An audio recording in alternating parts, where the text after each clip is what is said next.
Bible de Yehoshua Hamashia. Daniel. Chapitre 1. La troisième année du règne de Yehoyakim, roi de Yehuda, Nebuchadnezzar, roi de Babel, vint à Jérusalem et l'assiégea. Adonai livra entre ses mains Yehoyakim, roi de Yehuda et une partie des vases de la maison d'Élohim. Il les fit venir en terre de Shinéar, dans la maison de son Élohim, il les mit dans la maison du trésor de son Élohim. Le roi dit à Ashpenaz, chef de ses eunuques, de faire venir quelques-uns des fils d'Israël de la postérité royale et des principaux seigneurs, des enfants en qui il n'y avait aucun défaut physique, beaux de figure, ayant de la perspicacité en toute sagesse, du savoir, de la connaissance, du discernement, plein d'intelligence, qui avaient aussi en eux la force de se tenir debout dans le palais du roi, à qui l'on enseignerait les lettres et la langue des Chaldéens. Le roi leur assigna, parole du jour en son jour, des mets délicats du roi et du vin de ses festins, afin de les faire croître ainsi pendant 3 ans au bout desquels ils se tiendraient debout en face du roi. Il y avait parmi eux, d'entre les fils de Yehuda, Daniel, Chanania, Michaël et Azaria. Le chef des eunuques leur imposa des noms, il imposa à Daniel celui de Beltchatsar, à Chanania celui de Shadrach, à Michaël celui de Méshach et à Azaria celui d'Abednego. Daniel mit dans son cœur de ne pas se souiller par les mets délicats du roi et par le vin de ses festins. C'est pourquoi il supplia le chef des eunuques afin qu'il ne l'oblige pas à se souiller. Élohim accorda à Daniel bonté et compassion devant le chef des eunuques. Le chef des eunuques dit à Daniel, « Je crains le roi, mon Seigneur, qui a dénombré votre viande et vos festins, car pourquoi verrait-il vos faces plus tristes que celles des enfants de votre âge? Vous exposeriez alors ma tête auprès du roi. » Daniel dit au gardien que le chef des eunuques avait assigné à Daniel, Chanania, Michaël et Azaria. « Éprouve, s'il te plaît, tes serviteurs pendant 10 jours, et qu'on nous donne des légumes à manger et de l'eau à boire. On regardera, en ta présence, notre apparence et l'apparence des enfants qui mangent les mets délicats du roi, et tu agiras envers tes serviteurs selon ce que tu auras vu. » Il les écouta dans cette affaire et les éprouva pendant 10 jours. Au bout des 10 jours, leur apparence paraissait meilleure et plus grasse en chair que tous les enfants qui mangeaient les mets délicats du roi. Il arriva que le gardien emportait les mets délicats et le vin de leur festin et leur donnait des légumes. Élohim donna à ces 4 enfants de la connaissance et de l'intelligence dans toutes les lettres, et de la sagesse. Daniel comprenait toutes les visions et tous les rêves. Et à la fin des jours fixés par le roi pour qu'on les lui amène, le chef des eunuques les présenta à Nebuchadnezzar. Le roi parla avec eux et parmi eux tous, il ne s'en trouva aucun comme Daniel, Chanania, Michaël et Azaria. C'est pourquoi ils se tinrent debout en face du roi. Quant à toute parole de sagesse et de discernement sur laquelle le roi les interrogeait, il trouvait 10 fois plus de force en eux que dans tous les magiciens et les astrologues qui étaient dans tout son royaume. Et Daniel fut là jusqu'en l'an 1 du roi Cyrus.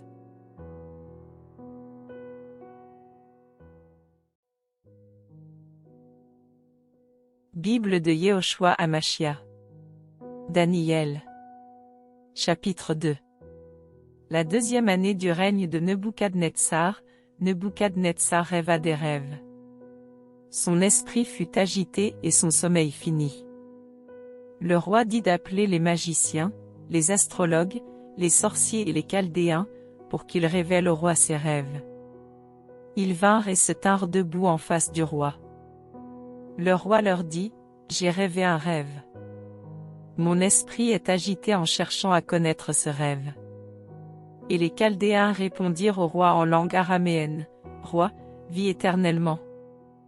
Dis le rêve à tes serviteurs et nous expliquerons son interprétation. » Le roi répondit et dit aux Chaldéens, « La parole est émanée de moi, si vous ne me faites connaître le rêve et son interprétation, vous serez mis en pièces et vos maisons seront réduites en un tas de déchets. Mais si vous m'expliquez le rêve et son interprétation, vous recevrez en face de moi, des dons, des récompenses et beaucoup d'honneur. » C'est pourquoi, expliquez-moi le rêve et son interprétation. Ils répondirent pour la seconde fois et dirent, que le roi dise le rêve à ses serviteurs et nous expliquerons son interprétation. Le roi répondit et dit, je sais maintenant que vous ne cherchez qu'à gagner du temps, parce que vous voyez que la parole est émanée de moi. Mais si vous ne me faites pas connaître le rêve, il y aura un même décret contre vous tous. Car vous vous êtes mis d'accord d'avance pour dire devant moi une parole mensongère et corrompue en attendant que les temps changent. C'est pourquoi, dites-moi le rêve et je saurai que vous pouvez m'expliquer son interprétation. Les Chaldéens répondirent au roi et dirent, il n'y a aucun être humain sur la terre qui puisse expliquer ce que le roi demande. Et aussi il n'y a ni roi, ni seigneur, ni gouverneur qui ait jamais demandé une telle chose à quelque magicien, astrologue ou chaldéen que ce soit. Car la chose que le roi demande est difficile et il n'y a personne qui puisse l'expliquer au roi, excepté les Élats dont la demeure n'est pas avec la chair. À cause de cela, le roi se mit en colère et se fâcha extrêmement. Il commanda de détruire tous les sages de Babel. Le décret fut publié. On mettait à mort les sages et l'on cherchait Daniel et ses compagnons pour les tuer. Alors Daniel répondit avec conseil et jugement à Arioc, chef des gardes du roi, qui était sorti pour tuer les sages de Babel. Il répondit et dit à Arioc, gouvernant du roi, pourquoi le décret du roi est-il si rude? Arioc exposa la chose à Daniel. Et Daniel entra et pria le roi de lui accorder du temps pour expliquer l'interprétation au roi. Alors Daniel alla dans sa maison et informa de cette affaire Chanania, Michaël et Azaria, ses compagnons, pour demander la compassion devant l'Élat des cieux au sujet de ce secret, afin que Daniel et ses compagnons ne soient pas détruits avec le reste des sages de Babel. Et le secret fut révélé à Daniel dans une vision pendant la nuit. Et Daniel bénit l'Élat des cieux. Daniel répondit et dit, béni soit le nom d'Élat, d'éternité en éternité, car c'est à lui qu'appartiennent la sagesse et la force. C'est lui qui change les temps et les saisons, qui renverse les rois et qui établit les rois, qui donne la sagesse aux sages et la connaissance à ceux qui ont de l'intelligence. C'est lui qui révèle les choses profondes et cachées, il connaît les choses qui sont dans les ténèbres et la lumière demeure avec lui. Élat de nos pères. Je rends grâce et je te loue de ce que tu m'as donné de la sagesse et de la force, et de ce que tu m'as maintenant fait connaître ce que nous t'avons demandé, en nous faisant connaître le secret du roi. C'est pourquoi Daniel entra chez Arioc, à qui le roi avait ordonné de détruire les sages de Babel. Il alla et lui parla ainsi, ne détruis pas les sages de Babel, fais-moi entrer devant le roi et j'expliquerai au roi l'interprétation. Alors Arioc fit promptement entrer Daniel devant le roi et lui parla ainsi, j'ai trouvé parmi les fils captifs de Yehuda un homme qui donnera au roi l'interprétation. Le roi répondit et dit à Daniel, dont le nom était Beltchatsar, es-tu capable de me faire connaître le rêve que j'ai vu et son interprétation? Daniel répondit en face du roi et dit, ce que le roi demande est un secret que les sages, les astrologues, les magiciens et les devins ne sont pas capables d'expliquer au roi. Mais il y a dans les cieux l'Élat qui révèle les secrets et qui a fait connaître au roi Nebuchadnezzar ce qui arrivera dans les derniers jours. Voici ton rêve et les visions de ta tête, sur ta couche. Sur ta couche, roi, il t'est monté des pensées concernant ce qui arrivera ci-après. Et celui qui révèle les secrets t'a fait connaître ce qui arrivera. Et moi, ce n'est pas à cause d'une sagesse qui, en moi, serait supérieure à celle de tous les vivants que ce secret m'a été révélé, mais c'est afin que l'interprétation en soit donnée au roi et que tu connaisses les pensées de ton cœur. Toi, roi, tu regardais, et voici une grande statue. Cette statue était grande et d'une splendeur extraordinaire. Elle était debout devant toi et son apparence faisait peur. La tête de cette statue était en or très fin, sa poitrine et ses bras, en argent, son ventre et ses cuisses, en cuivre, ses jambes étaient en fer et ses pieds étaient en partie en fer et en partie en argile. Tu regardais cela, jusqu'à ce qu'une pierre se détachât sans l'aide d'une main, frappa les pieds en fer et en argile de la statue et les brisa. Alors le fer, l'argile, le cuivre, l'argent et l'or, furent brisés ensemble et devinrent comme la paille de l'air en été, que le vent transporte çà et là et nulle trace n'en fut retrouvée. Mais la pierre qui avait frappé la statue devint une grande montagne et remplit toute la terre. C'est là le rêve. Nous en dirons l'interprétation en face du roi. Roi, tu es le roi des rois, parce que l'Éla des cieux t'a donné le royaume, le pouvoir, la force et la gloire. Il a remis entre tes mains, en quelque lieu qu'il habite, les enfants des humains, les bêtes des champs et les oiseaux des cieux, et il t'a fait dominer sur eux tous. C'est toi qui es la tête en or. Mais après toi, il s'élèvera un autre royaume, moindre que le tien, puis un autre royaume, un troisième qui sera en cuivre et qui dominera sur toute la terre. Il y aura un quatrième royaume, fort comme du fer. De même que le fer brise et écrase tout, ainsi il brisera et écrasera tout, comme le fer qui met tout en pièces. Puisque tu as vu que les pieds et les orteils étaient en partie en argile de potier et en partie en fer, ce royaume sera divisé, mais il y aura en lui quelque chose de la force du fer, parce que tu as vu le fer mêlé à l'argile de potier. Les doigts des pieds étaient en partie en fer et en partie en argile. Ce royaume sera en partie fort et en partie fragile.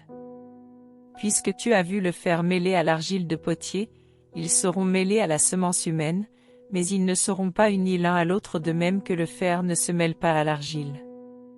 Dans les jours de ces rois, l'Éla des cieux suscitera un royaume qui ne sera jamais détruit, et ce royaume ne passera pas à un autre peuple.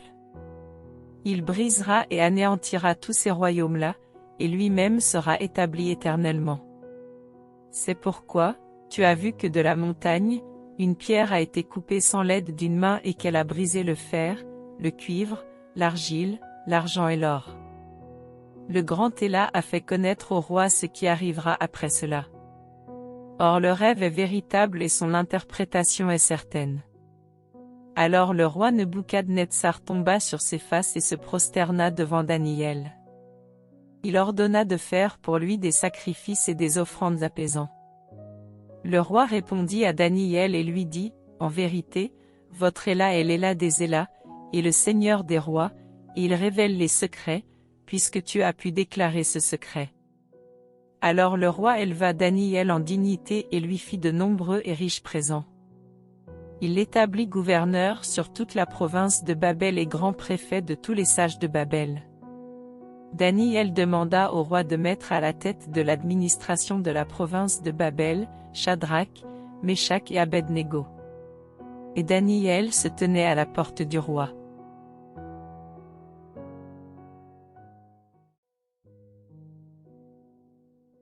Bible de Yehoshua Hamashia. Daniel. Chapitre 3. Le roi Nebuchadnezzar fit une statue d'or, dont la hauteur était de 60 coudées, et la largeur de 6 coudées. Il la dressa dans la vallée de Doura, dans la province de Babel. Le roi Nebuchadnezzar envoya des messagers pour rassembler les satrapes, les préfets, les gouverneurs, les conseillers, les trésoriers, les jurisconsultes, les juges, et tous les magistrats des provinces, afin qu'ils se rendent à la dédicace de la statue que le roi Nebuchadnezzar avait dressée. Alors se rassemblèrent les satrapes, les préfets, les gouverneurs, les conseillers, les trésoriers, les jurisconsultes, les juges, et tous les magistrats des provinces, pour la dédicace de la statue que le roi Nebuchadnezzar avait dressée. Ils se tenaient debout devant la statue que le roi Nebuchadnezzar avait dressée. Le héros proclama avec force, « Il vous est ordonné, peuple, nation, et hommes de toute langue. Au temps où vous entendrez le son de la corne, de la flûte, de la cithare, de la lyre, de la harpe, de la cornemuse, et de toutes sortes d'instruments de musique, vous vous jetterez à terre et vous adorerez la statue d'or que le roi Nebuchadnezzar a dressée. Quiconque ne se jettera pas à terre et n'adorera pas sera jeté à l'instant même au milieu de la fournaise de feu ardent. C'est pourquoi, au moment même où tous les peuples entendirent le son de la corne, de la flûte, de la cithare, de la lyre, de la harpe, et de toutes sortes d'instruments de musique, tous les peuples, les nations, et les hommes de toutes les langues, se jetèrent à terre et adorèrent la statue d'or que le roi avait dressée. En conséquence, au moment même, des hommes chaldéens s'approchèrent et accusèrent les Juifs. Et ils répondirent et dirent au roi Nebuchadnezzar, « Roi, vis éternellement. Toi-même, roi, tu as pris un décret d'après lequel tout être humain qui entendrait le son de la corne, de la flûte, de la cithare, de la lyre, de la harpe, de la cornemuse, et de toutes sortes d'instruments de musique, devrait se jeter à terre et adorer la statue d'or, et que quiconque ne se jetterait pas à terre et ne l'adorerait pas, serait jeté au milieu d'une fournaise de feu ardent. Il y a des hommes juifs, à qui tu as remis l'administration de la province de Babel, Shadrach, Meshach et Abed-Négo, ces hommes-là, roi, ne tiennent aucun compte de ton décret. Ils ne servent pas tes élats et n'adorent pas la statue d'or que tu as dressée. Alors le roi Nebuchadnezzar, saisi de colère et de rage, ordonna qu'on amène Shadrach, Meshach et Abed-Négo. Alors ces hommes furent amenés devant le roi.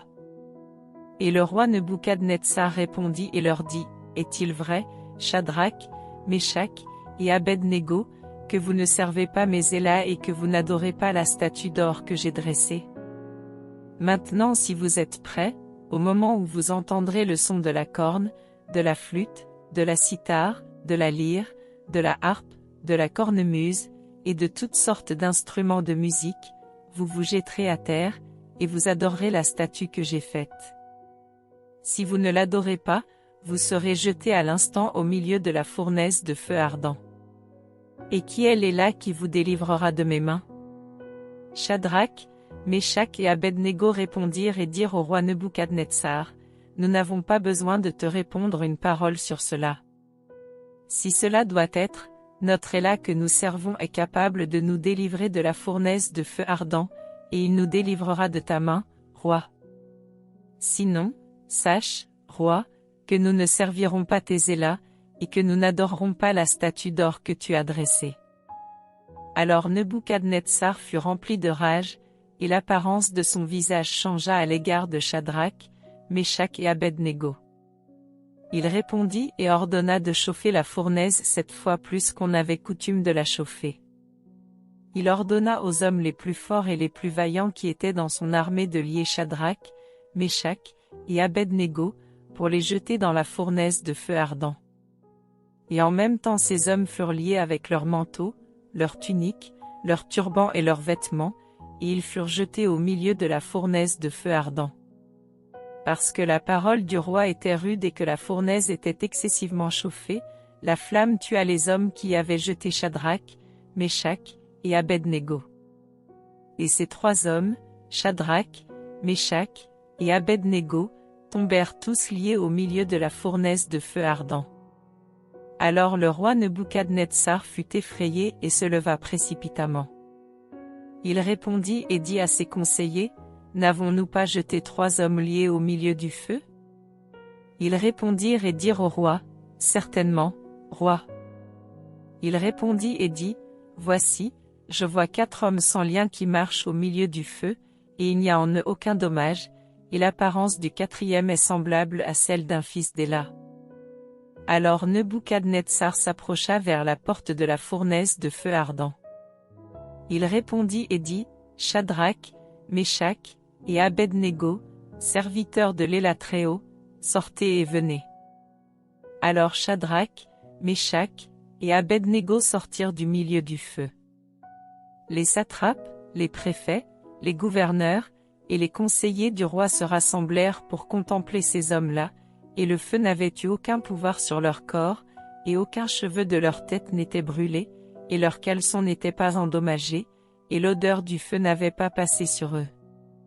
Nebuchadnezzar répondit et dit, « Béni soit l'Élah de Shadrach, Meshach et Abed-Négo, lequel a envoyé son ange et délivré ses serviteurs qui ont eu confiance en lui, et qui ont changé le commandement du roi et livré leur corps afin de ne servir et de n'adorer aucun autre Élah que leur Élah. » Voici le décret que j'ai pris, tout homme, à quelque nation ou langue qu'il appartienne, qui parlera avec négligence de l'éla de Shadrach, Meshach, et Abed-Négo, sera mis en pièces, et sa maison sera réduite en un tas de déchets, parce qu'il n'y a aucun autre éla qui puisse délivrer comme lui. Alors le roi fit réussir Shadrach, Meshach, et Abed-Négo dans la province de Babel. Le roi Nebuchadnezzar, à tous les peuples, aux nations, aux hommes de toute langue qui habitent sur toute la terre, que votre paix soit multipliée. Les signes et les merveilles que l'Éla Très-Haut a fait pour moi, il m'a paru bon de les expliquer. Que ces signes sont grands, et ces merveilles pleines de force. Son règne est un règne éternel, et sa domination subsiste de génération en génération.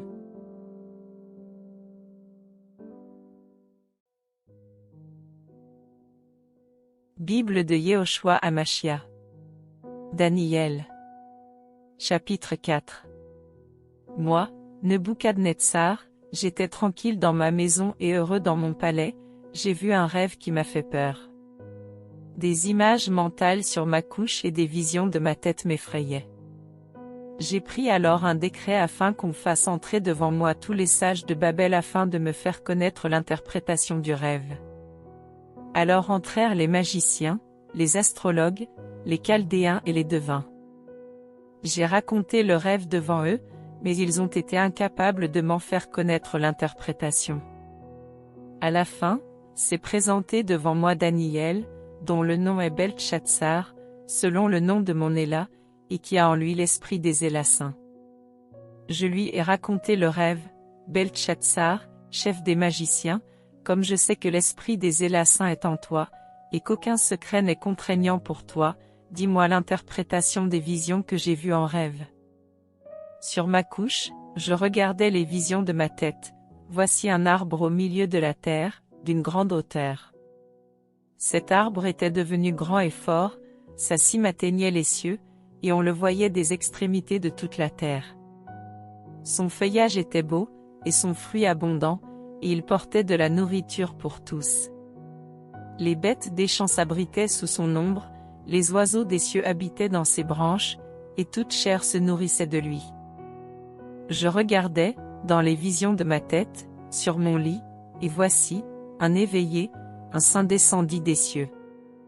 Il cria avec force et parla ainsi, coupez l'arbre, et ébranchez-le. Secouez son feuillage et dispersez son fruit. Que les bêtes s'enfuient de dessous et les oiseaux du milieu de ses branches. Toutefois le tronc avec ses racines, laissez-le en terre, avec des liens de fer et de cuivre, parmi l'herbe des champs. Qu'il soit trempé de la rosée des cieux, et qu'il ait, comme les bêtes, l'herbe de la terre pour partage. Que son cœur d'homme soit changé, et qu'un cœur de bête lui soit donné, et que sept temps passent sur lui. Cette parole est un décret des éveillés, cette affaire est un ordre des saints, afin que les vivants sachent que le Très-Haut domine sur le royaume des humains, qu'il le donne à qui il lui plaît, et qu'il y établit le plus vil des humains. Voilà le rêve que j'ai vu, moi, le roi Nebuchadnezzar. Toi Beltshazzar, dis-moi l'interprétation, puisque tous les sages de mon royaume ne peuvent me faire connaître l'interprétation. Mais toi, tu le peux, parce que l'esprit des Élassins est en toi.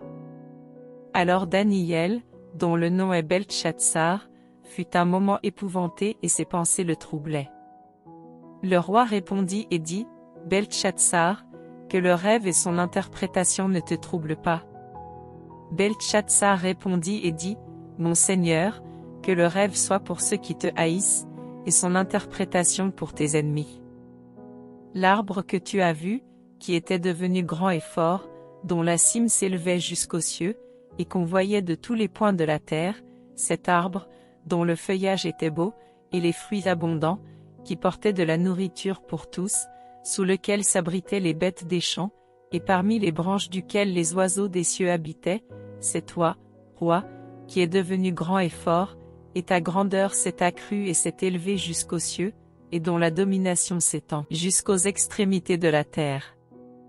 Le roi a vu un éveillé, un saint, descendre des cieux et dire, coupez l'arbre et ébranchez-le.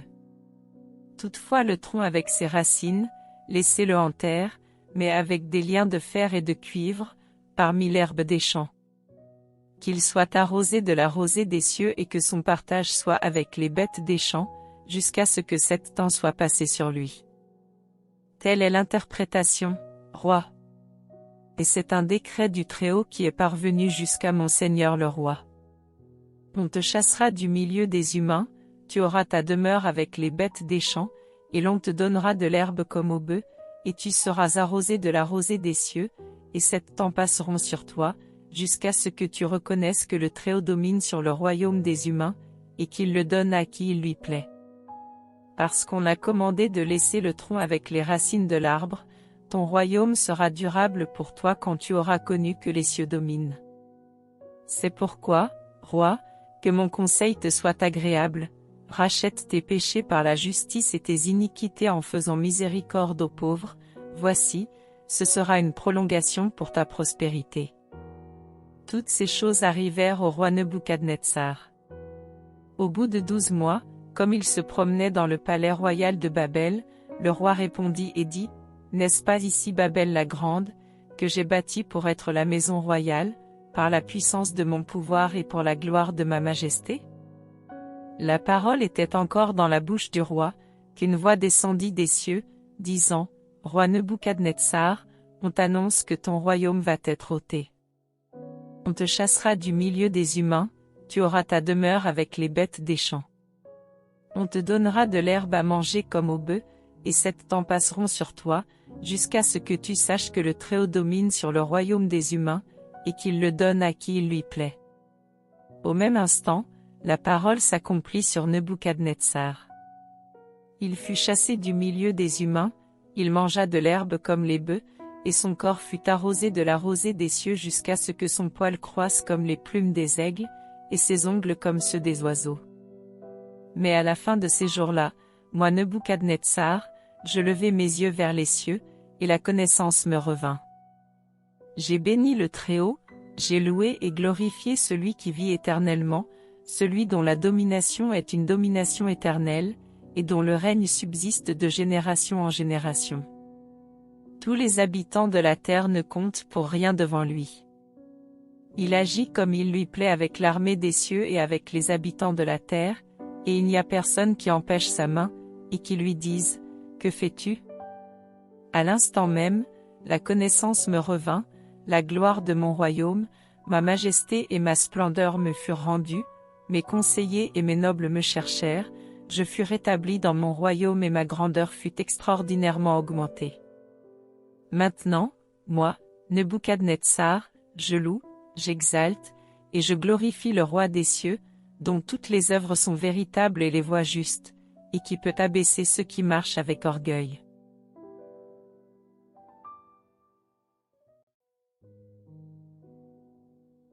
Bible de Yehoshua Hamashia. Daniel. Chapitre 5. Le roi Belshazzar donna un grand festin à ses nobles au nombre de 1000, et en présence de ces 1000 ils buvaient du vin.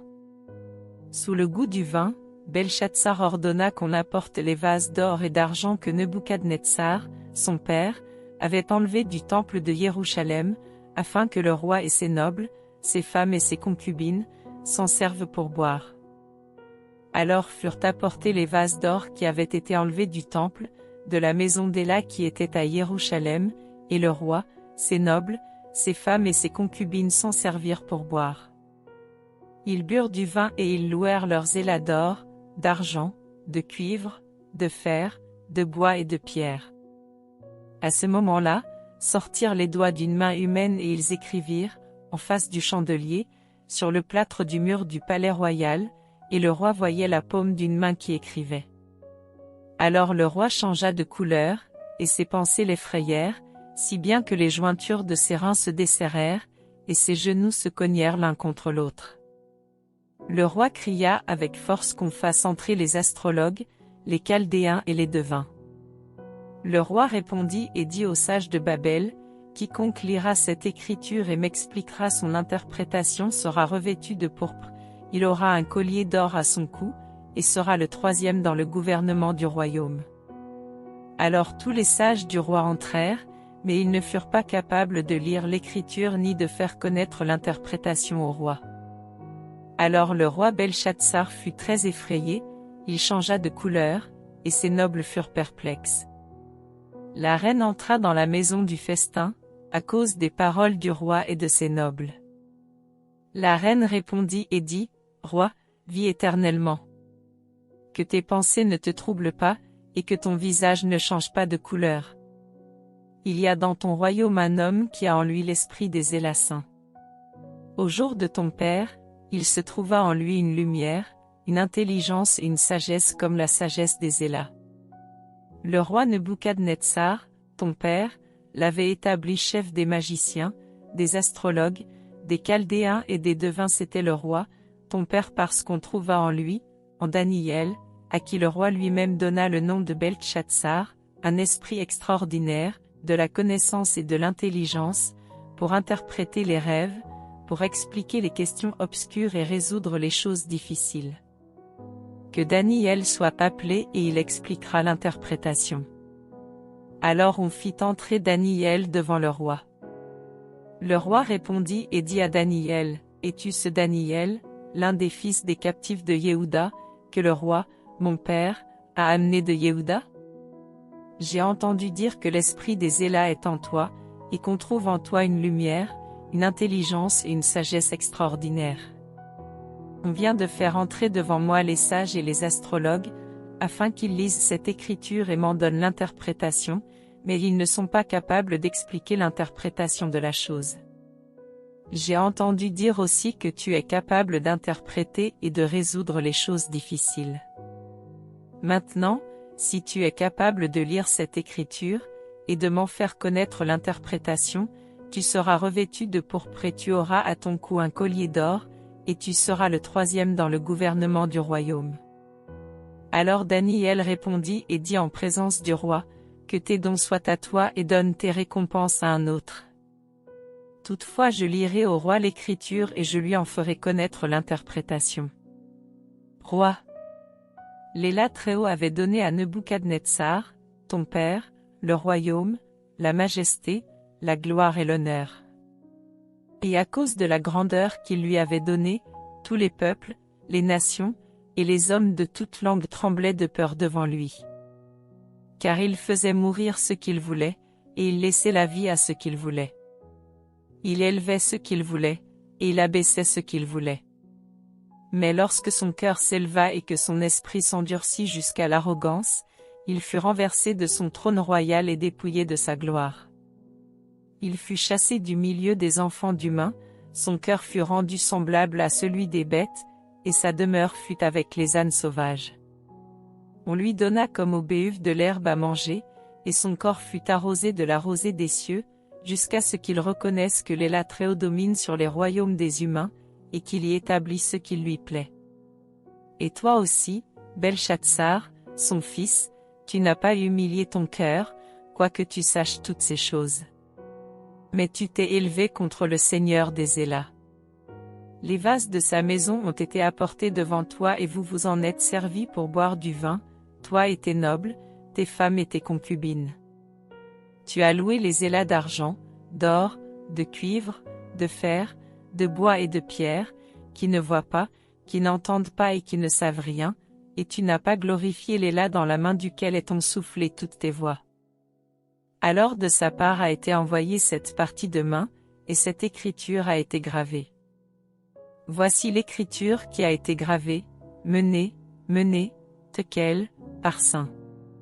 Voici l'interprétation de ces paroles. Menée, comptée, et là a fait les comptes de ton règne et y a mis fin. Tekel, pesé, tu as été pesé dans la balance et tu as été trouvé léger. Par saint, divisé, ton royaume a été divisé et donné aux Mèdes et aux Perses.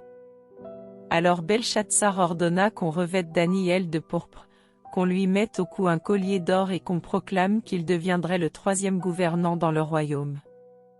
Cette même nuit, Belchatsar, roi des Chaldéens, fut tué. » .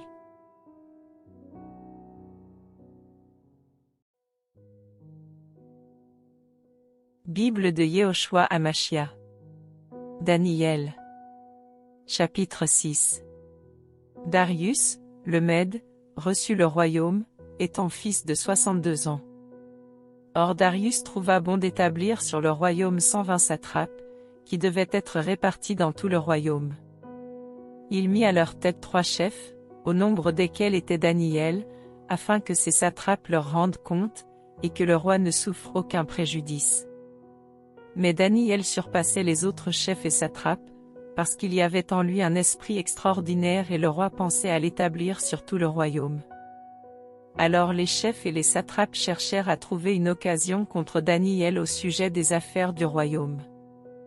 Mais ils ne purent trouver en lui aucune occasion, ni corruption, parce qu'il était digne de confiance, et qu'on ne trouvait en lui ni négligence, ni corruption.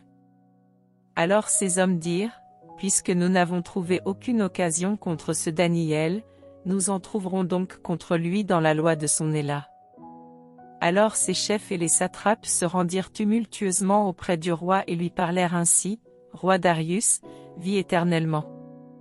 Tous les chefs de ton royaume, les préfets, les satrapes, les conseillers et les gouverneurs ont tenu conseil ensemble pour établir un statut royal et un décret de restriction ferme.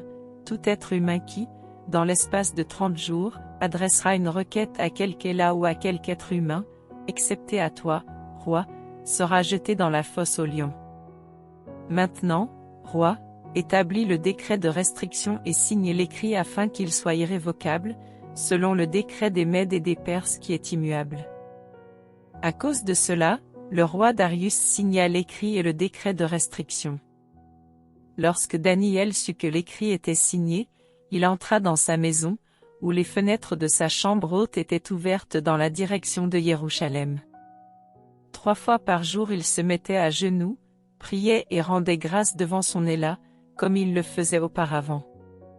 Alors ces hommes entrèrent tumultueusement, et ils trouvèrent Daniel qui priait et implorait une faveur devant son Élat. Ils s'approchèrent et dirent en face du roi, au sujet du décret de restriction du roi, n'as-tu pas signé un décret de restriction portant que tout être humain qui, dans l'espace de 30 jours, adresserait une requête à quelque Élat ou à quelque être humain, excepté à toi, roi, serait jeté dans la fosse aux lions? Le roi répondit et dit, la chose est certaine, selon la loi des Mèdes et des Perses, qui est irrévocable. Alors ils répondirent et dirent en face du roi, Daniel, qui est d'entre les fils des captifs de Yehuda, n'a tenu aucun compte de toi, roi, ni du décret de restriction que tu as signé, et il fait sa prière 3 fois par jour. Alors le roi, quand il entendit cette parole, fut extrêmement affligé. Il prit à cœur de délivrer Daniel, et jusqu'au coucher du soleil il s'efforça de le sauver. Alors ces hommes entrèrent tumultueusement auprès du roi, et lui dirent, sache roi que la loi des Mèdes et des Perses exige que tout décret de restriction ou tout statut établi par le roi soit irrévocable. Alors le roi ordonna qu'on amène Daniel, et qu'on le jette dans la fosse aux lions. Le roi répondit et dit à Daniel, ton Élat que tu sers constamment sera celui qui te délivrera. On apporta une pierre, et on la mit sur l'ouverture de la fosse.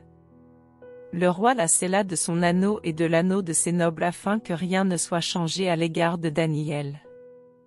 Alors le roi s'en alla dans son palais et passa la nuit en jeûnant. Il ne fit pas entrer des danseuses devant lui et le sommeil s'enfuit loin de lui. Alors le roi se leva au petit matin, dès la lumière du jour, et il alla en hâte à la fosse aux lions. En s'approchant de la fosse, il cria d'une voix triste, Daniel. Le roi répondit et dit à Daniel, Daniel, serviteur de l'Élat vivant, ton Élat, que tu sers constamment, a-t-il pu te délivrer des lions? Alors Daniel parla avec le roi, Roi, vis éternellement. Mon Élat a envoyé son ange et a fermé la gueule des lions, et ils ne m'ont pas détruit, parce que devant lui l'innocence s'est trouvée en moi. Devant toi non plus, roi, je n'ai commis aucun crime. Alors le roi fut extrêmement heureux pour lui et il ordonna qu'on fasse remonter Daniel de la fosse. Ainsi Daniel fut remonté de la fosse, et on ne trouva sur lui aucune blessure, parce qu'il avait cru en son Élah. Le roi ordonna que ces hommes qui avaient accusé Daniel, soient amenés et jetés dans la fosse aux lions, eux, leurs enfants et leurs femmes, et avant qu'ils soient parvenus au fond de la fosse, les lions se saisirent d'eux, et leur brisèrent tous les os. Après cela, le roi Darius écrivit à tous les peuples, à toutes les nations, aux hommes de toutes les langues, qui habitent sur toute la terre, que votre paix soit multipliée. Voici le décret que j'établis, dans toute l'étendue de mon royaume, on doit trembler et craindre devant l'Élah de Daniel. Car il est l'Élah vivant et il subsiste éternellement. Son royaume ne sera jamais détruit, et sa domination durera jusqu'à la fin. Il sauve et délivre, il fait des prodiges et des merveilles dans les cieux et sur la terre, et il a délivré Daniel de la main des lions. Ainsi Daniel prospéra sous le règne de Darius, et sous le règne de Cyrus, roi de Perse.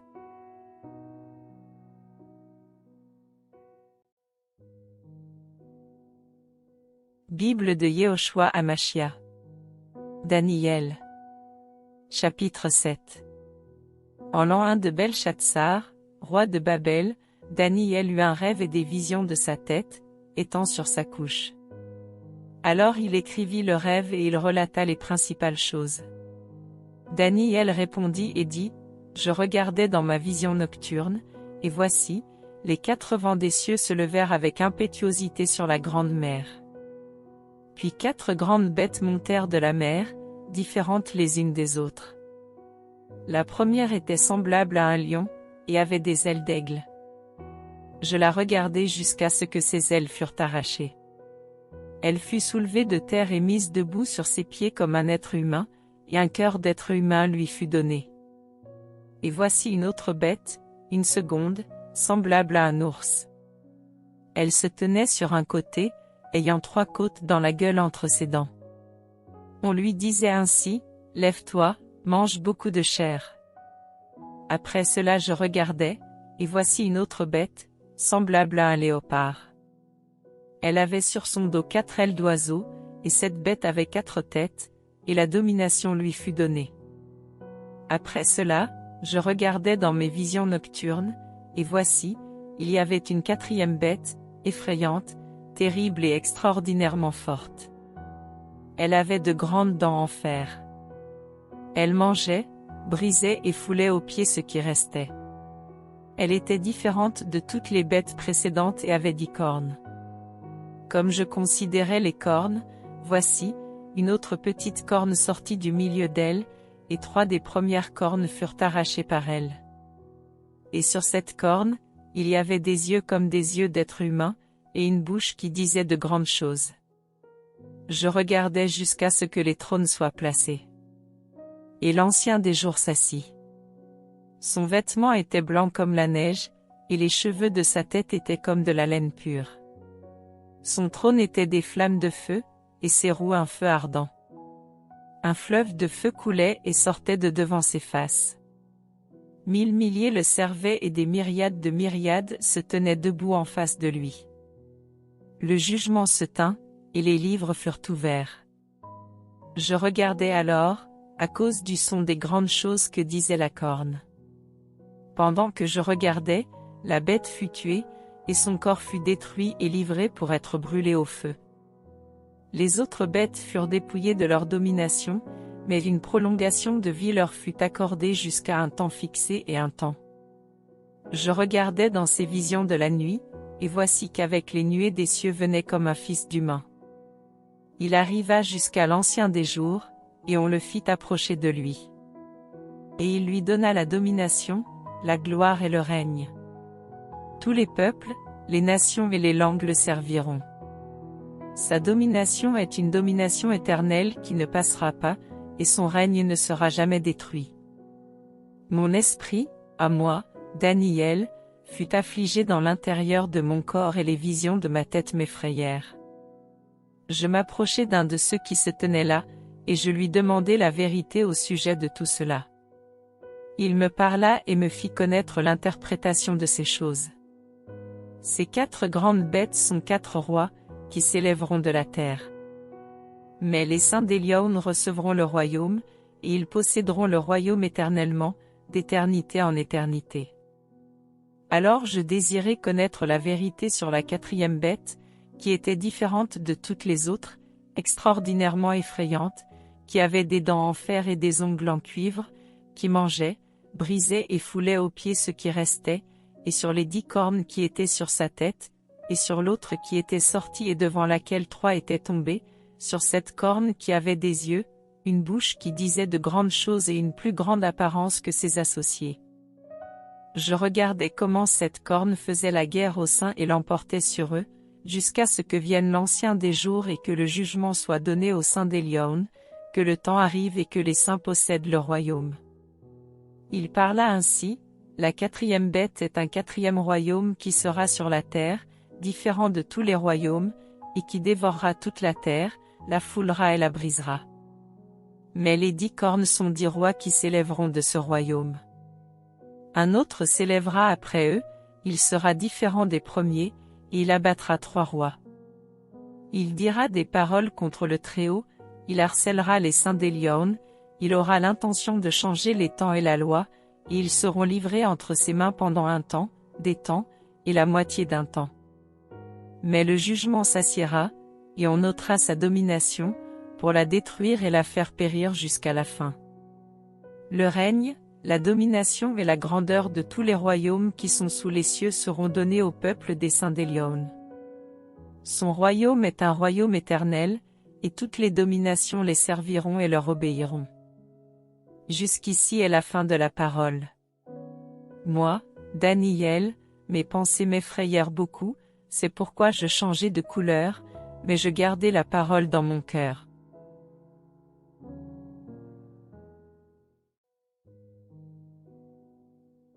Bible de Yehoshua Hamashia. Daniel. Chapitre 8. La 3e année du règne du roi Belshazzar, moi, Daniel, j'ai vu une vision, après celle que j'avais vue auparavant. Je vis cette vision, et il arriva, quand je la vis, que j'étais à Suse, la capitale, dans la province d'Élam. Je vis dans cette vision que j'étais près du fleuve Oulaï. Je levai mes yeux, je regardai, et voici, un bélier se tenait debout en face du fleuve et il avait 2 cornes. Les 2 cornes étaient hautes, mais l'une était plus haute que l'autre, et la plus haute s'éleva la dernière. Je vis ce bélier heurtant vers l'ouest, vers le nord, et vers le midi. Aucune bête n'était capable de tenir debout en face de lui, et il n'y avait personne qui puisse délivrer de sa main. Il agissait selon sa volonté et devint grand. Moi, j'étais en train de regarder, et voici, un bouc d'entre les chèvres venait de l'Occident sur les faces de toute la terre, sans toucher la terre. Ce bouc avait entre les yeux une corne considérable. Il arriva jusqu'au bélier qui avait 2 cornes et que j'avais vu se tenant debout en face du fleuve, et il courut sur lui dans la fureur de sa force. Je le vis arriver à proximité du bélier et manifester son amertume contre lui, il frappa le bélier et lui brisa les 2 cornes, et le bélier n'avait aucune force pour se tenir debout face à lui. Il le jeta par terre et le piétina, et il n'y eut personne pour délivrer le bélier de sa main. Alors le bouc d'entre les chèvres grandit extrêmement, mais lorsqu'il fut puissant, sa grande corne se brisa. 4 cornes considérables s'élevèrent pour la remplacer, aux 4 vents des cieux. De l'une d'elles sortit une petite corne, qui s'agrandit beaucoup vers le midi, vers l'est et vers la noblesse. Elle s'éleva même jusqu'à l'armée des cieux, elle fit tomber à terre une partie de l'armée et des étoiles, et elle les piétina. Et elle s'éleva même jusqu'au chef de l'armée, lui enleva le sacrifice perpétuel, et renversa la demeure de son sanctuaire. L'armée fut livrée avec le sacrifice perpétuel, à cause de la transgression. La corne jeta la vérité par terre, elle agit et réussit. J'entendis un saint qui parlait, et un autre saint dit à celui qui parlait, jusqu'à quand cette vision du sacrifice perpétuel, de la transgression qui cause la désolation, du sanctuaire et de l'armée foulée aux pieds? Il me dit, jusqu'à 2300 soirs et matins, et le sanctuaire sera purifié. Et il arriva que, lorsque moi, Daniel, j'eus vu la vision, j'en cherchai le discernement, et voici, quelqu'un qui avait l'apparence d'un homme fort se tenait debout devant moi. J'entendis la voix d'un être humain au milieu de l'oulaï qui appelait et disait, « Gabriel, discerne pour celui-ci la vision. » Il vint près du lieu où je me tenais, et quand il vint, je fus terrifié et je tombai sur mes faces. Il me dit, « Comprends, fils d'humain, car la vision est pour le temps de la fin. » Comme il parlait avec moi, je m'endormis profondément, les faces contre terre. Il me toucha, et me fit tenir debout à la place où je me tenais. Il dit, « Voici, je te fais connaître ce qui arrivera à la fin de la colère, car il y a un temps fixé pour la fin. Le bélier que tu as vu qui avait 2 cornes, ce sont les rois des Mèdes et des Perses. Le bouc velu, c'est le roi de Yavan.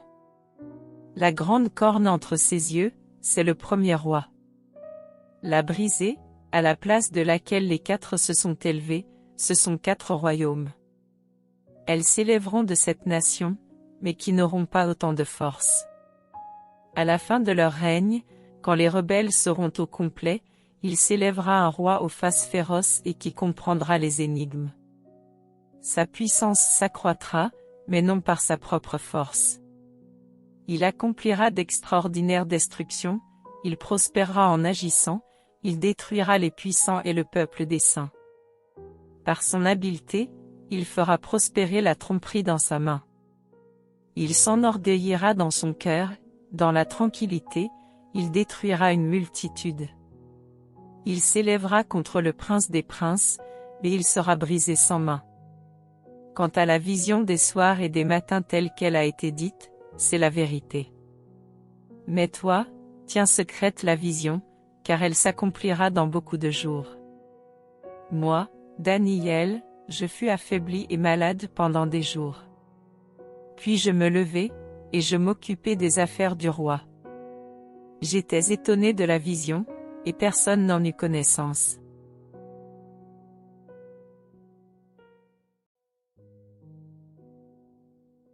Bible de Yehoshua Hamashia. Daniel. Chapitre 9. En l'an 1 de Darius, fils d'Assuérus, de la postérité des Mèdes, lequel était devenu roi du royaume des Chaldéens, en l'an 1 de son règne, moi, Daniel, je discernai par les livres le nombre d'années qui devaient s'accomplir sur les désolations de Jérusalem, d'après la parole de Yahweh qui était venue à Yirmeya, le prophète, 70 ans. Je tournai mes faces vers Adonai Elohim pour le chercher par la prière et la supplication, avec le jeûne, le sac et la cendre. Je priai Yahweh, mon Elohim, et je fis ma confession, oh. Je te prie, Adonai, El Gadol et redoutable, toi qui gardes ton alliance et qui fais miséricorde à ceux qui t'aiment et qui gardent tes commandements. Nous avons péché, nous avons commis l'iniquité, nous avons agi méchamment, nous avons été rebelles, et nous nous sommes détournés de tes commandements et de tes ordonnances. Nous n'avons pas écouté tes serviteurs, les prophètes, qui ont parlé en ton nom à nos rois, à nos chefs, à nos pères, et à tout le peuple de la terre. Adonai. À toi est la justice, et à nous la confusion de face, en ce jour, aux hommes de Yehuda, aux habitants de Jérusalem, et à tout Israël, à ceux qui sont près et à ceux qui sont loin, en toutes les terres où tu les as bannis, à cause des délits, des transgressions qu'ils ont commises contre toi. Adonai, à nous est la confusion de face, à nos rois, à nos chefs, et à nos pères, parce que nous avons péché contre toi. Auprès d'Adonai, notre Elohim, la miséricorde et le pardon, car nous avons été rebelles envers lui. Nous n'avons pas écouté la voix de Yahweh, notre Elohim, pour marcher dans sa Torah, qu'il avait mise devant nous par la main de ses serviteurs, les prophètes. Tout Israël a transgressé ta Torah et s'est détourné pour ne pas écouter ta voix. Alors se sont répandus sur nous la malédiction et le serment qui sont écrits dans la Torah de Moshe, serviteur d'Elohim, parce que nous avons péché contre lui. Il a accompli les paroles qu'il avait prononcées contre nous, et contre nos chefs qui nous ont gouvernés, et il a fait venir sur nous un grand mal, et il n'en est jamais arrivé sous tous les cieux un semblable à celui qui est arrivé à Jérusalem. Comme cela est écrit dans la Torah de Moshe, ce mal est venu sur nous, et nous n'avons pas supplié les faces de Yahweh, notre Elohim, pour nous détourner de nos iniquités, et pour nous rendre attentifs à ta vérité.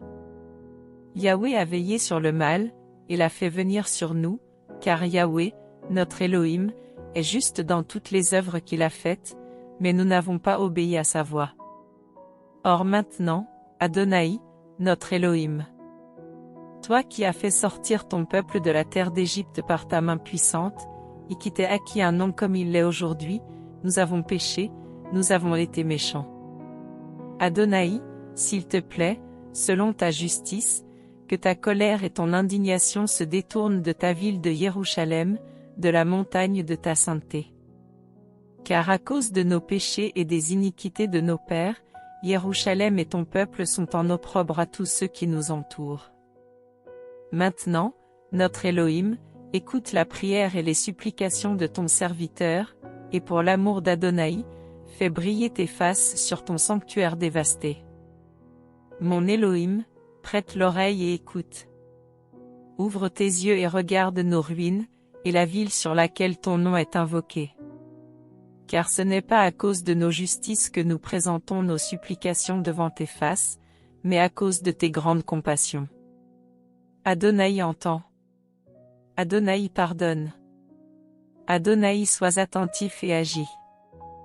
Ne tarde pas, par amour pour toi, mon Elohim. Car ton nom est invoqué sur ta ville, et sur ton peuple. Je parlais encore, je priais, je confessais mon péché, et le péché de mon peuple d'Israël, et je présentais ma supplication à Yahweh, mon Elohim, en faveur de la sainte montagne de mon Elohim. Je parlais encore en prière, quand l'homme Gabriel, que j'avais vu auparavant dans une vision, étant épuisé de fatigue, s'approcha de moi au temps de l'offrande du soir. Il me fit comprendre, et parla avec moi et dit, « Daniel, je suis venu maintenant pour que tu prospères en discernement. La parole est sortie dès le commencement de tes supplications, et je suis venu pour te la déclarer, car tu es précieux. Sois attentif à la parole, et comprends la vision. 70 semaines ont été déterminées sur ton peuple et sur la ville de ton sanctuaire, pour abolir la transgression et mettre fin au péché, pour faire la propitiation pour l'iniquité, pour faire venir la justice éternelle, pour sceller la vision et le prophète et pour oindre le Saint des Saints. Tu sauras et comprendras que depuis la sortie de la parole pour restaurer et rebâtir Jérusalem jusqu'au Machia, le chef, il y a 7 semaines et 62 semaines. Les places et les brèches seront rebâties, mais dans des temps d'angoisse. Après ces 62 semaines, le Machia sera retranché et n'aura rien. Le peuple du chef qui viendra détruira la ville et le sanctuaire, et sa fin arrivera comme par une inondation. Il est déterminé que les dévastations dureront jusqu'à la fin de la guerre. Il confirmera l'alliance avec beaucoup pour 1 semaine, et à la moitié de cette semaine il fera cesser le sacrifice et l'offrande. Sous l'aile sera l'abomination de la désolation jusqu'à ce que, l'achèvement décrété, la désolation se déverse.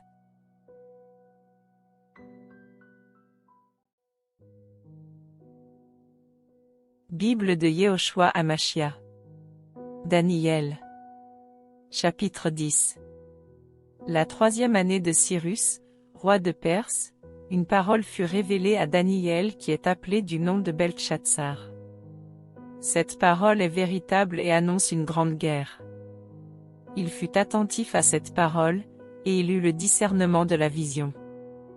En ce temps-là, moi Daniel, je fus dans les pleurs pendant 3 semaines de jours. Je ne mangeai aucune nourriture désirable, il n'entra ni viande ni vin dans ma bouche, et je ne moignis pas jusqu'à ce que ces 3 semaines de jours soient accomplies. Le 24e jour du 1er mois, j'étais au bord du grand fleuve qui est Hidékel. Je levai les yeux, et je regardai, et voici, il y avait un homme vêtu de lin, et ayant sur les reins une ceinture d'or fin d'Ouphaz. Son corps était comme de chrysolite, et son visage brillait comme l'éclair, ses yeux étaient comme des torches de feu, ses bras et ses pieds ressemblaient à du cuivre poli, et le son de sa voix était comme le bruit d'une multitude. Moi, Daniel, je vis seul la vision, et les hommes qui étaient avec moi ne virent pas la vision, mais une grande terreur tomba sur eux et ils s'enfuirent pour se cacher. Je restai seul et je vis cette grande vision. Il ne me resta aucune force, ma splendeur se transforma en ruine et je ne conservai aucune force. J'entendis le son de ses paroles, en entendant le son de ses paroles, je m'endormis profondément sur mes faces, ayant mes faces contre terre. Et voici, une main me toucha, et secoua mes genoux et les paumes de mes mains. Il me dit, Daniel, homme précieux d'Élohim, sois attentif aux paroles que je vais te dire, et tiens-toi debout à la place où tu es. Car je suis maintenant envoyé vers toi. Lorsqu'il m'eut ainsi parlé, je me tins debout en tremblant. Il me dit, ne crains rien, Daniel, car dès le premier jour où tu as appliqué ton cœur à comprendre, et à t'humilier devant ton Élohim, tes paroles ont été entendues, et c'est à cause de tes paroles que je viens. Mais le chef du royaume de Perse s'est tenu debout en face de moi 21 jours. Mais voici, Michaël, l'un des premiers chefs, est venu à mon secours et je suis resté là, près des rois de Perse. Je viens maintenant pour te faire comprendre ce qui arrivera à ton peuple dans les derniers jours, car la vision s'étend jusqu'à ces jours-là. Pendant qu'il parlait avec moi selon ses paroles, je mis mes faces contre terre, et je devins muet. Et voici, comme la ressemblance des fils des humains toucha mes lèvres. J'ouvris la bouche, je parlais, et je dis à celui qui se tenait debout en face de moi, Mon Seigneur, à cause de la vision, des angoisses m'ont renversé et je ne détiens plus de force. Comment le serviteur de mon Seigneur, que voici, pourrait-il parler avec mon Seigneur, que voici? Maintenant, il ne subsiste en moi aucune force et il ne reste plus de souffle en moi. De nouveau l'apparence humaine me toucha et me fortifia. Il dit, ne crains rien, homme précieux, shalom à toi. Fortifie-toi, fortifie-toi. Comme il parlait avec moi, je repris des forces, et je dis, que mon Seigneur parle, car tu m'as fortifié. Il dit, ne sais-tu pas pourquoi je suis venu vers toi?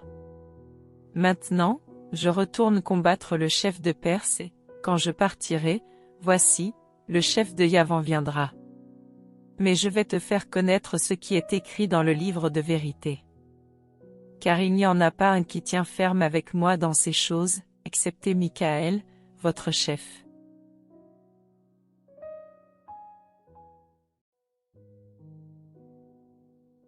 Bible de Yehoshua Hamashia. Daniel. Chapitre 11.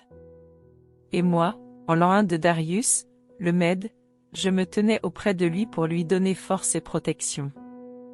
Maintenant, je vais te faire connaître la vérité, voici, il y aura encore 3 rois en Perse. Le 4e s'enrichira d'une richesse plus grande que tous, quand il sera devenu fort par sa richesse, il excitera tout contre le royaume de Yavan. Mais il s'élèvera un vaillant roi, qui dominera avec une grande domination et fera ce qu'il voudra.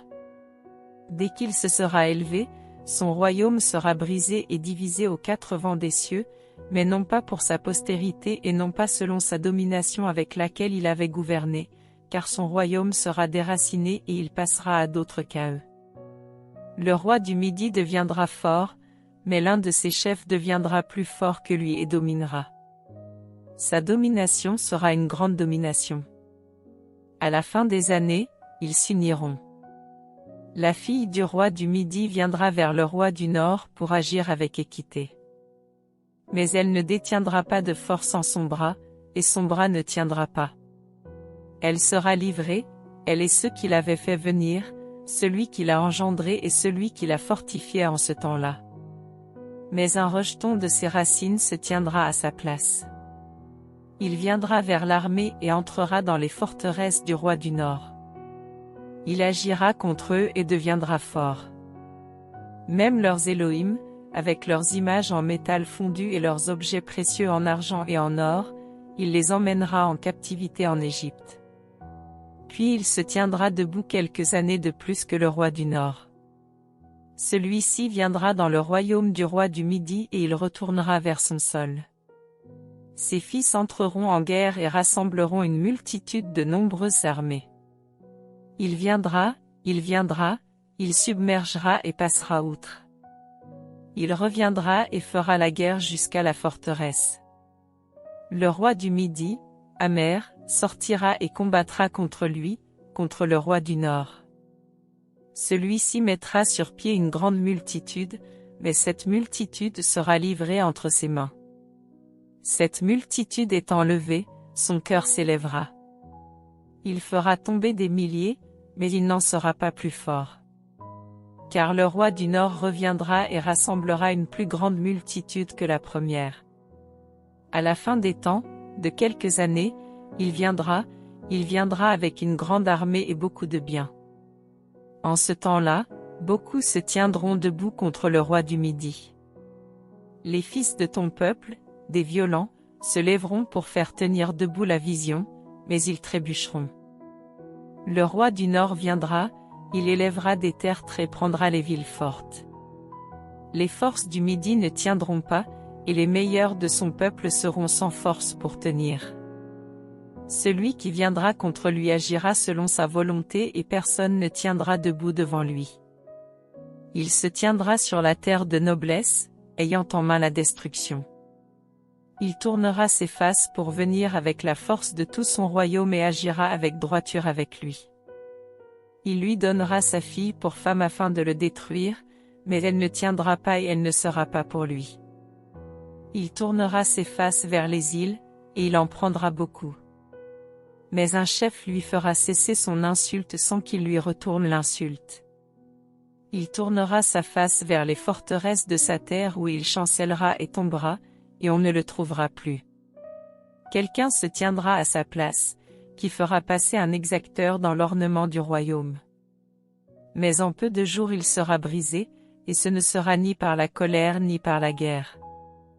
À sa place se tiendra un homme méprisé, à qui on ne donnera pas la majesté du royaume. Mais il viendra en paix, et il s'emparera du royaume par des flatteries. Les forces de l'inondation seront submergées devant lui et brisées, de même qu'un chef de l'alliance. Depuis l'alliance qu'on aura faite avec lui, il usera de tromperie, il montera et deviendra fort par le moyen d'une petite nation. En toute tranquillité il entrera dans les lieux les plus fertiles de la province. Il fera ce que n'avaient pas fait ses pères, ni les pères de ses pères. Il distribuera butin, pillage et biens, il formera des plans contre les places fortes, et cela jusqu'à un certain temps. Il excitera sa force et son cœur contre le roi du Midi avec une grande armée. Et le roi du Midi s'avancera en bataille avec une très grande et très forte armée, mais il ne tiendra pas, car on formera des plans contre lui. Ceux qui mangent ses mets délicats le briseront, son armée sera submergée et beaucoup tomberont blessés mortellement. Les deux rois auront à cœur de faire du mal, à une même table, ils se parleront avec fausseté.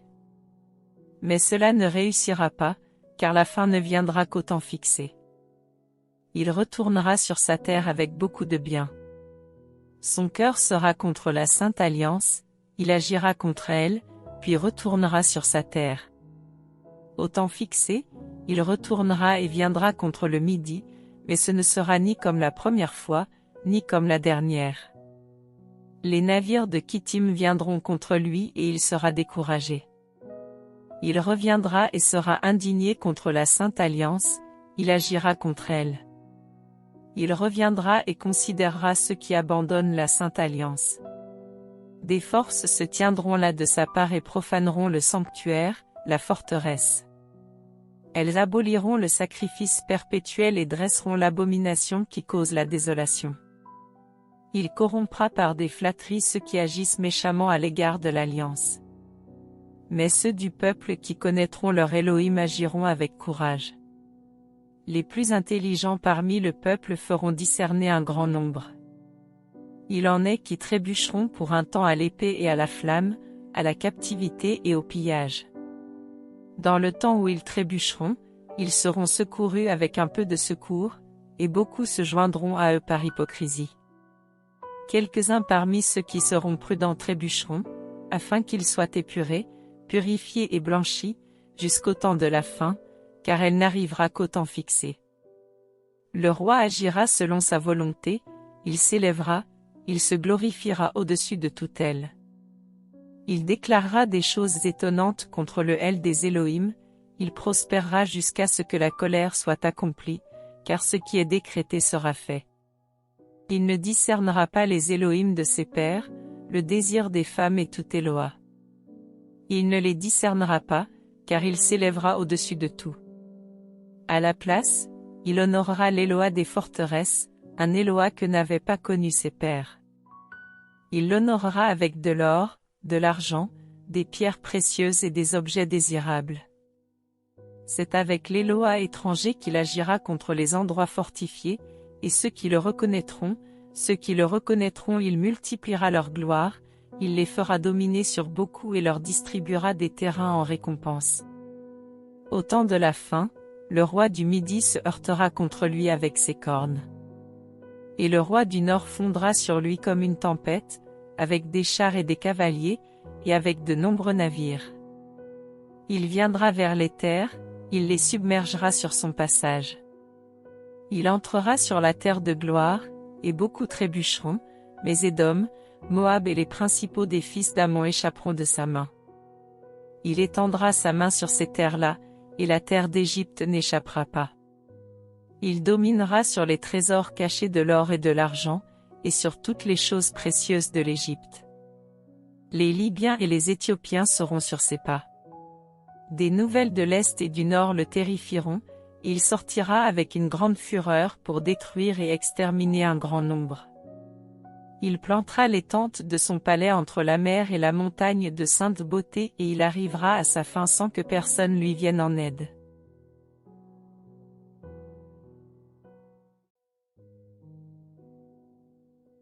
Bible de Yehoshua Hamashia. Daniel. Chapitre 12. En ce temps-là se tiendra debout Michaël, le grand chef, qui se tient debout pour les fils de ton peuple. Ce sera un temps de détresse tel qu'il n'y en a pas eu depuis qu'il existe une nation jusqu'à ce temps-là. En ce temps-là, ton peuple échappera tous ceux qui seront trouvés inscrits dans le livre. Beaucoup de ceux qui dorment dans la poussière du sol se réveilleront, ceux-ci pour la vie éternelle, et ceux-là pour la honte, pour l'aversion éternelle. Ceux qui auront été prudents brilleront comme la splendeur du firmament, et ceux qui auront rendu juste beaucoup de gens, comme les étoiles, pour toujours et à perpétuité. Mais toi, Daniel, tiens secrètes ces paroles et scelle le livre jusqu'au temps de la fin. Beaucoup courront çà et là, et la connaissance augmentera. Et moi, Daniel, je regardai, et voici, deux autres hommes se tenaient debout, l'un en deçà du bord du fleuve, et l'autre au-delà du bord du fleuve. L'un d'eux dit à l'homme habillé de lin, qui se tenait au-dessus des eaux du fleuve, « À quand la fin des merveilles ?» J'entendis l'homme habillé de lin, qui se tenait au-dessus des eaux du fleuve. Il leva sa main droite et sa main gauche vers les cieux, et il jura par le vivant éternel que ce sera pour un temps fixé, des temps fixés et une moitié, et que toutes ces choses s'accompliront quand la force du peuple saint sera entièrement brisée. Et moi, j'entendis, mais je ne compris pas, et je dis, Mon Seigneur, quelle sera la fin de ces choses? Il dit, Va, Daniel, car ces paroles sont tenues secrètes et scellées jusqu'au temps de la fin. Beaucoup seront purifiés, blanchis et éprouvés. Mais les méchants agiront avec méchanceté, et aucun des méchants ne comprendra, mais ceux qui seront prudents comprendront. Depuis le temps où cessera le sacrifice perpétuel et où sera placée l'abomination de la désolation, il y aura 1290 jours. Heureux celui qui attendra et qui atteindra 1335 jours. Et toi, marche jusqu'à la fin. Tu te reposeras et tu te tiendras debout pour ton lot à la fin des jours.